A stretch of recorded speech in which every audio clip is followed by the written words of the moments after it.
कभी कभी इतिहास बनने से पहले उसे गलत समझ लिया जाता है और कभी कभी जिस चीज को लोग बकवास कहते हैं वही आगे चलकर लीजेंड बन जाती है। और आज की कहानी ऐसी ही एक रिकॉर्डिंग की है।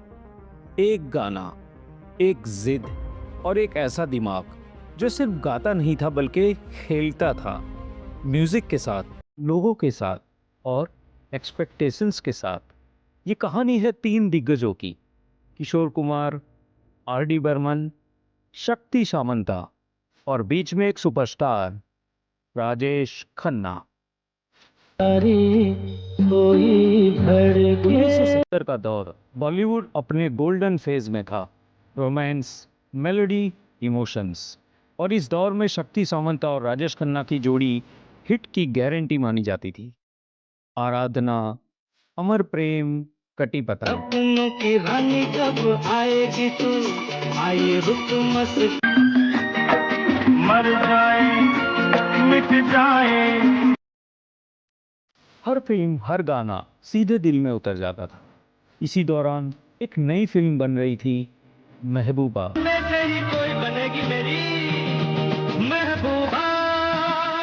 म्यूजिक दे रहे थे पंचमदा यानी आर डी बर्मन और लिरिक्स लिख रहे थे आनंद बख्शी।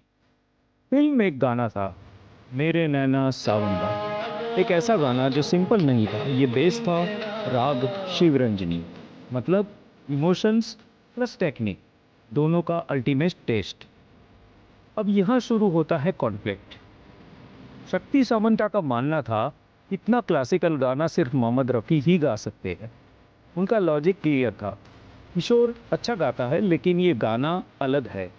लेकिन राजेश खन्ना, उन्होंने साफ कह दिया, रफ़ी साहब क्यों, ये गाना सिर्फ किशोर कुमार ही गाएंगे।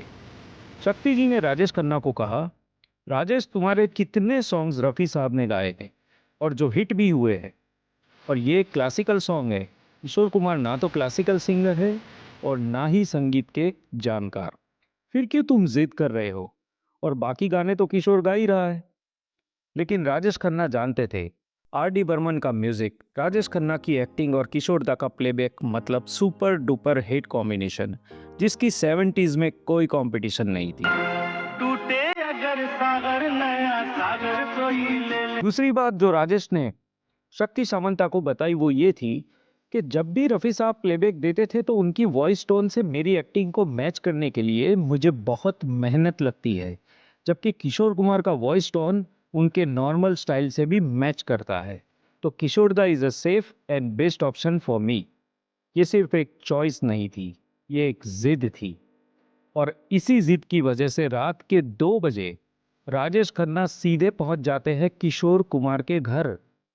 दरवाज़ा खुलता है, किशोर दा सामने, थोड़े शॉक्ड, थोड़े कंफ्यूज्ड, और पूछते हैं, इतनी रात को? राजेश कहते हैं, दादा ये गाना आपको ही गाना है। किशोर दा गाना सुनते हैं, थोड़ी देर चुप रहते हैं, फिर कहते हैं, ये आसान नहीं है, लेकिन फिर एक शर्त रखते हैं, मुझे इस गाने के लिए 1 महीना चाहिए, और इस गाने को पहले लता जी गाएगी, यानी कि लता मंगेशकर। पूरा महीना किशोर कुमार सिर्फ प्रैक्टिस नहीं करते, वो गाने को समझते हैं, तोड़ते हैं, फिर बनाते हैं, जैसे कोई साइंटिस्ट एक्सपेरिमेंट कर रहा हो। और फिर आता है रिकॉर्डिंग डे। स्टूडियो में सब मौजूद थे, शक्ति सामंता, राजेश खन्ना, आर डी बर्मन, आनंद बख्शी। रिकॉर्डिंग शुरू होती है, किशोर कुमार गाते हैं, गाना खत्म होता है और सन्नाटा। शक्ति सामंता गुस्से में चिल्लाते हैं, ये क्या है, ये कोई रिकॉर्डिंग है, ये तो बकवास है। और वो स्टूडियो छोड़कर चले जाते हैं, और जाते जाते कहते हैं, रफ़ी साहब को बुलाओ। सब शॉक में, राजेश खन्ना साइलेंट, पंचमदा कंफ्यूज्ड। लेकिन अंदर रिकॉर्डिंग रूम में किशोर कुमार मुस्कुरा रहे थे। कुछ देर बाद वो बाहर आते हैं और कैजुअली पूछते हैं, अरे शक्ति दा चले गए क्या? पुष्टि होती है, हाँ गए वो। और फिर वो कहते हैं, चलो अब असली रिकॉर्डिंग करते हैं। फिर से माइक के सामने खड़े हैं किशोर कुमार, और इस बार जो शुरू होता है वो सिर्फ सिंगिंग नहीं थी, वो मैजिक था। पहली ही हमिंग स्टूडियो का माहौल बदल देती है। हर चेहरा शॉक से एडमायरेशन में बदल जाता है। 1 टेक, बस 1 टेक और गाना कंप्लीट। जब फिल्म रिलीज होती है तो ये गाना इतिहास बन जाता है।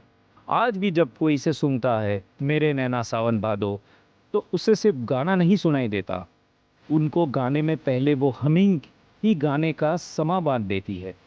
हमिंग से हम आपको बताना चाहते हैं कि हमने किशोर दा की हमिंग के बेहद रोचक एक वीडियो बनाया है।